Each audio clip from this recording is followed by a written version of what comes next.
would like to introduce you to the hydrological patterns of Botswana. How water happened to come into our country, how we ended up having the delta, how we ended up having the MAKGADIKGADI salt pans. So this is my story. This is my school of thought through research. Everyone who is alive and dead, some of them they don't know, some they know. And those of which know, they are allowed to criticize my school of thought. All right. So I'm trying to depict the map of Southern Africa. This is the map of Southern Africa. And then I'm trying to depict Botswana. This is Botswana in the middle. I'm trying to depict the stretch of Kalahari Sand. This is the stretch of the Kalahari Sand. I'm trying to depict Atlantic Ocean. I'm trying to depict Indian Ocean. Atlantic Ocean, Indian Ocean. So there was a time when Indian Ocean and Atlantic Ocean shared the waters, but they shared the waters through Botswana. Atlantic Ocean used Orange River to pour water into a flat, vast land called Botswana. And then the water was escaping Botswana through a river called Limpopo River into Indian Ocean. We're talking of some millions of years ago. So as it was happening, the water was crossing through a ridge of sand. This is called Kalahari Sand Basin. It stretches from the Orange River to the northern tropic of DRC Congo, covering a distance of about 2,500 kilometers. And it is believed to be between 600 to 800 meters deep.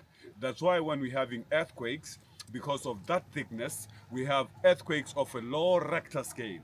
We don't suffer from a lot of trauma because sand collapses inside and reduce the shock. All right. So when this was happening, this happened to occur because the level of the ocean, or the water level of the ocean went down. When it went down, this part raised up.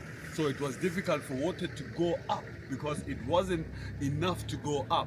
As that happened, it means Botswana had a lot of salt everywhere. Why? Because it was salt water coming from the ocean. All right, this phenomenon ended up like this. But high up north, another earthquake happened. So when it happened, it created the Okavango River, it created the Chobe River, it created the Zambezi River. In this school of thought, Okavango River was flowing from Angola, taking its water through central Botswana, through into Limpopo, now following this river now, through Limpopo into Indian Ocean. Chobe River was also flowing downwards, not eastward, downwards, because of the slope coming from Angola, joining the Okavango, taking its water through Limpopo into Indian Ocean. So the Zambezi here was also joining the two rivers, going down, not to the east, taking its water to join the Okavango and the Chobe to take its water into Limpopo, Indian Ocean. Remember, this was all now covered in salt. As it was covered in salt, there were no trees, there were no grasses because they can't grow in salt. All right. So during the time when these rivers now started flowing through Botswana, cracking through the sand, it brought in a lot of sediments from Angola. It brought in a lot of minerals from Angola. It brought in a lot of clay from Angola. So which means on the side of the rivers, we started experiencing greenery. And then animals now started coming down to drink here fresh water, not salt water.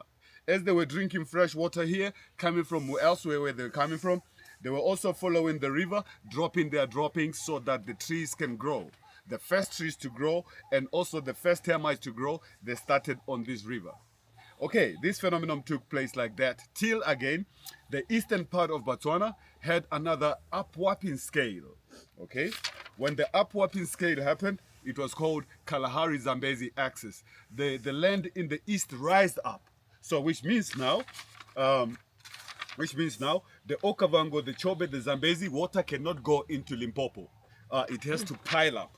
When it piles up, it created this big dam. This dam is called PROTO-PALEO Lake MAKGADIKGADI. So in here it says 60,000 to 80,000 kilometers squared was covered in water. So which means almost 10% of the country was covered in water. And the depth of this water was roughly between 600 to 800 meters deep. So as it was sitting here, because of the wall, it couldn't go into the sea. And this was the birth of what we see now. This was the birth of Remy Game Reserve, the birth of Chobe National Park, the birth of Kauai. And again, when this dried up, it neutralized all the salinity, all the salt that was left on the ground, so that we can end up having termite mounds. Remember, we have clay on top, underneath we have salt, on top, underneath the salt, we have sand. It's sand underneath, salt on top, and clay on top. The clay on top was the last to be deposited only by this PROTO-PALEO lake MAKGADIKGADI. Now, why do we have the salt pan in the east? It's because of this upwarping scale. It prevented clay and a lot of water to go and neutralize the salinity in the east, and left the Ngai pan, the MAKGADIKGADI pan, as satellite images showing salt on the ground. All right, so we forget about the MAKGADIKGADI salt pan. Now let's concentrate on this womb. So this womb is the birth of Chobe National Park, Muremi Game Reserve, Kauai, and other concessions in the Linyanti areas, because it stretches as far as Victoria Falls into Zimbabwe. It's a big lake. It's a big womb. All right. So the other thing we have to look at is how the termite mound was actually formed. Sorry for that. Okay. So well, let me start here. Sorry. Okay. So this picture, I'm trying to show you the dynamic changes of our erratic flow. A certain area where it's so flat, covered in water, like I was showing you, where the trees are a little bit far, like here, the trees are far away, and here there's no trees, there's a lot of space, which means it's this space covered in water. And when this water dries up, there will be pioneer species of grasses and trees growing. After they grow, it means they bring in animal. In a place where there's sand, there won't be any termite mound. In a place where there's clay, there'll be a termite mound. And the termite mound will come before the tree. And when water comes, it's just going to fill up the flat areas, and then the termite mound will be contributing to island formation. Which means after time, if a bird lands on the termite mound, or a baboon or any other animal with poo with seed inside, a tree will germinate. And when the tree germinates, it grows on top of the termite mound. When water comes back again, covering its initial place, the tree that is on top of the termite mound is going to survive better because it's elevated. It is not going to drown because it's sitting on an island. Okay, the trees that are now bigger, of which were now flat on the ground, grew flat on the ground, when water comes back to the original place, it's going to find the trees existing. And then the trees will be standing in the water for too long. When they stand in the water for too long, their root system decomposes and they die standing. This is the end of the story. All right. So then let's look at the termite mound.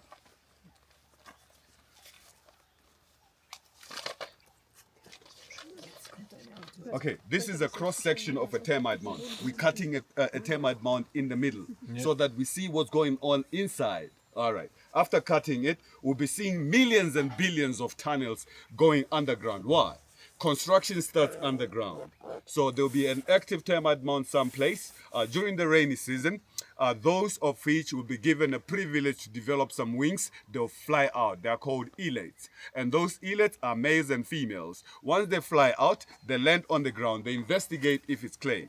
If it's clay suitable enough for constructing the nest, the female will look around for any vantage point or any tree or any grass and climb on it and then go as high as possible, and then she turns around and faces down. Once she faces down, she starts releasing scent pheromones. And if ever there will be a male flying past and catches the scent pheromone, he's going to go exactly where the scent pheromones comes, and then he's going to find a mate. And then they'll drill a hole going down. After drilling a hole going down, maybe a meter or a meter and a half, they expand the base at the bottom. And then they mate, and she lays millions and millions of eggs, or hundreds of eggs. And those eggs, when they hatches, they're all gonna be workers to help build the nest. Why? Because they start with a small hole going down. The deeper it goes is the higher it goes, because construction starts underground. All the underground excavated material, we're seeing it used outside. Each and every individual carry a brick, a little brick size, to come and patch outside till we see a big nest. And you can imagine how many turns does one take. And these guys, when it comes to their well-being, They don't like the heat of the day. They don't like the sun. They don't like the light. Their eyes are underdeveloped. They don't see very well. Their skin is very pale, so they tend to be active at night when the sun is not there. So we're going to talk about their caste. We have a breeding chamber where the king and the queen stays. We have the nymph chamber where the eggs and the babies are kept. And we have a fungal garden.